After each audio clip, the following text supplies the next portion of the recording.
Outsourcing পদ্ধতি বাতিল ও চাকরি স্থায়ীকরণের দাবিতে রাজশাহীতে মানববন্ধন করেছে নেসকো আউটসোর্সিং বৈষম্য বিরোধী কর্মচারীরা।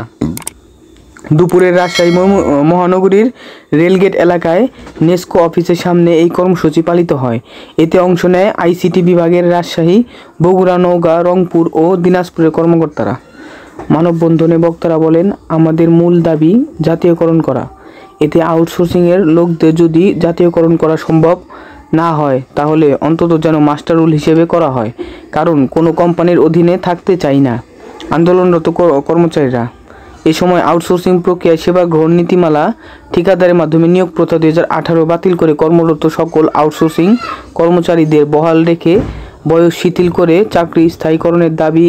এ সময় মানববন্ধনে উপস্থিত ছিলেন সমন্বয়ক মঞ্জুরুল করিম মুন্না, শহীদুল ইসলাম অপু, অলি হাসান, সোহেল গাজী, মোহাম্মদ মুকুল। তো আউটসোর্সিং সংক্রান্ত যে কোনো আপডেট পেতে চ্যানেলটি সাবস্ক্রাইব করে পাশে থাকা বেল আইকনটি অন করে আমাদের সাথে থাকুন।